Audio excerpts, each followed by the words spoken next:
beside me then. I'm not sure how much time I have left, but I'm happy to share whatever it is with you. I'm told you have lived an amazing life. Nearly 2 of them at this point, love. You know, I've lived long enough to meet 5 generations of my family. Yes, and I have 40 grandchildren and 40? great-grandchildren. Wow, that's incredible. I was 30 years old when I got married, which was an old spinster back in those days. We met at the North End Laundry, which was right on the banks of the Taunton River. In the winter, I had to strap on my skates and commute to work across the river.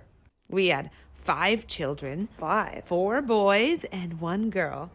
Then my Robert passed on from a bad ticker, leaving me to raise all 5 kids by myself. That was not very considerate of him, if you ask me. That must have been a lot of work. Oh, we worked hard back then.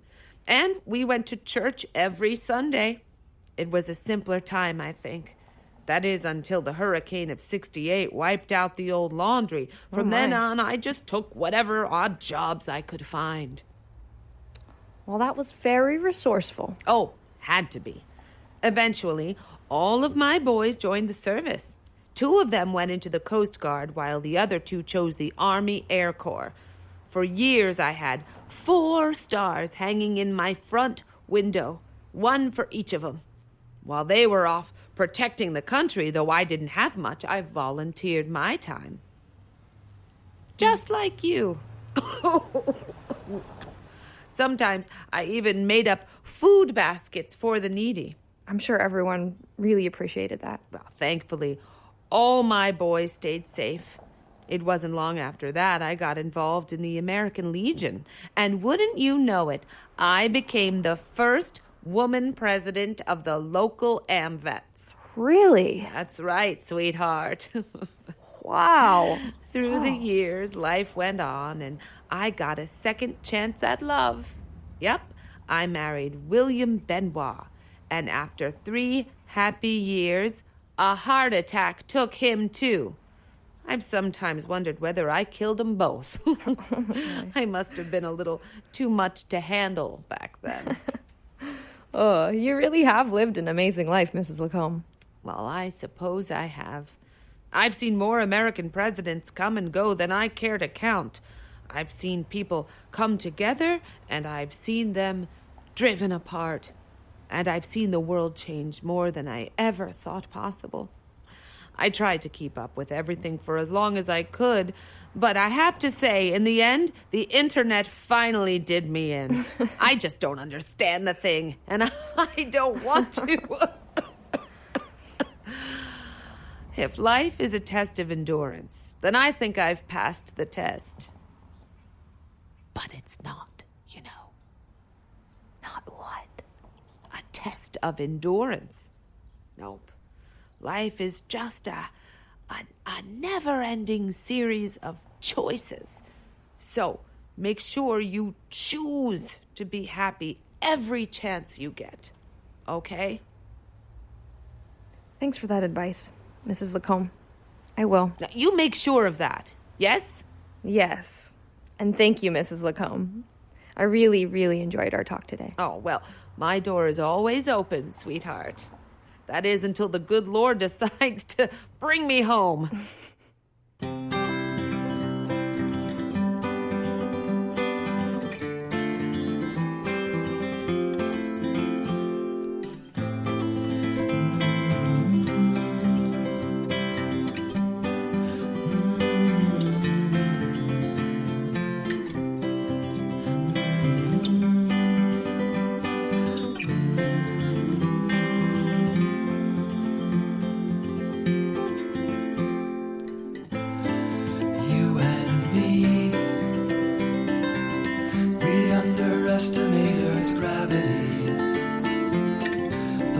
Forces hold us down so we can soar. We know life is hard, so live the journey, not the destination. Seek not what is gained, but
philosophy, connecting stronger to our hearts and our best selves.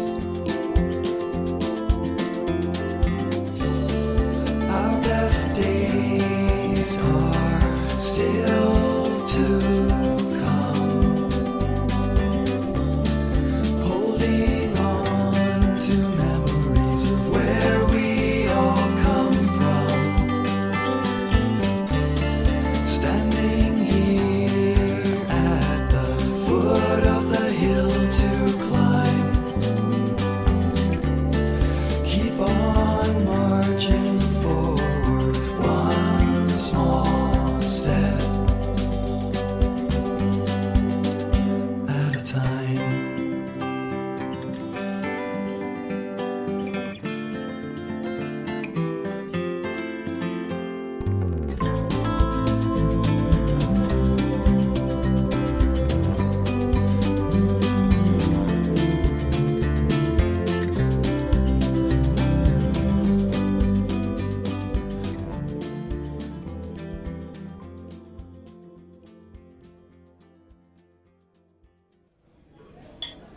Mr. Sweeney, I can't thank you enough for taking the time to meet with me this afternoon. I really appreciate it. It's my pleasure, Kevin. I'm excited for the opportunity to get involved. I'm really thrilled to hear that, sir. Now, you know what? Without scholarship money, I would have spent my entire life working in the same factory that my father slaved in for 40 years. Thanks to that college education, I now own the building that the factory used to be in. That's awesome. So tell me, how can I help? Well, I was hoping I could convince you to get behind this annual scholarship by pledging a monetary donation. How much are we talking? I was hoping you could commit to $1,000. Might be able to do that. But there are a few questions I'd like answered first. Fire away. What are the requirements an applicant needs to meet to receive the scholarship? I've set 3 criteria. Okay. The first is good grades, which shows a commitment to education. If a candidate hasn't put in the time and effort, then why should we? Very good. And there'll be an essay answering one simple question. Which is? What have you done to make a positive impact in someone else's life? Provocative. I like it. Any chance I'd be able to review those essays? Yeah, I was hoping you might agree to be on the judges panel. Good answer, Kevin. So, what's the final criterion? Our recipient must be able to ride a bicycle and be willing to pay it forward. I love it. You've clearly put a lot of thought into this project. I have. I'm impressed. Thank you. I need to know one last thing before I give you my decision. Okay. I need to know why you're doing all this for someone you've never met. Mr. Sweeney, I come from a humble background. You could say I even grew up in poverty. And as a result, I've struggled to fund my own way through college. But fortunately, I've been blessed with the perseverance and resources to make that happen for myself. But I realized some kids don't even have that. So recently I decided I wanted to establish a college scholarship. Enough money for some poor kid to go to school. Not a hands out, but a hands up, with the expectation that each recipient will pay it forward when they're in the position to do so. And I realize I've set a lofty goal here, but with the right supports in place, I'm confident. Say no more, Kevin. Put my company down for $5,000 a year. What? I'm committing $5,000 annually for the next 5 years, and we can revisit that amount at that time to see if we need to adjust for cost of living and tuition increases.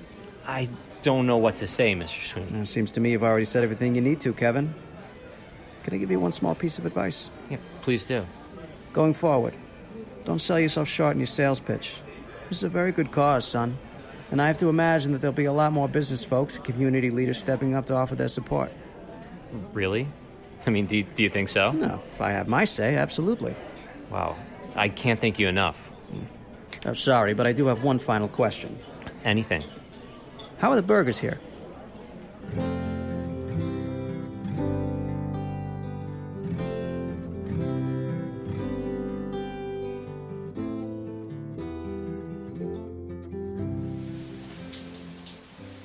Hey, Jess. I can't believe I'm still aching this much. I know the people at the hospital said it could hurt for weeks, but I figured, hey, I'm young and strong. It'll be a little tender for a couple of days, and then I'll be doing backflips. Which, of course, would have been surprising since I couldn't do backflips before the procedure. But it'll be a week tomorrow, and I'm still in a not insignificant amount of pain.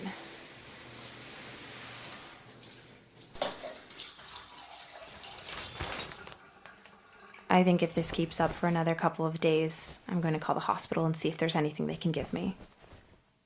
I suppose I could just break into that bottle of tequila that I got for my 21st birthday, but I've been resisting that sort of medication. You want to know something, though? As much as this thing hurts physically, that's how good it feels emotionally. I mean, I don't know exactly how the operation went on the little boy, but he was really in trouble. And the fact that I could help out at all just gives me a little glow, you know? Well, yeah, of course you know. You're glowing all the time. You're like the queen of glow. For a mere mortal like me, though, this is a pretty big deal. I don't want the rest of the club to know about the bone marrow donation, though, okay? I don't know why, but I'd like to keep this private. First of all, they'd probably complain that I went way over the top to win the contest, even though I didn't do this for the contest. But I can hear Randy going on and on about it, and somehow suggesting that I gamed the system. There's more to it than that, though. And I really think you'd understand this way more than any of the others. When you give of yourself, I mean really give, as opposed to doing nice things because you're supposed to, it feels like a totally intimate thing. Like something you keep very close and really just live with yourself. Pretty strange for a woman who has defined success by how well total strangers react to her, huh? I don't know. It's been kind of a wake-up call. Anyway, I hope this glow doesn't go away too soon. On the other hand, I'm ready for this pain in my back to go away like yesterday.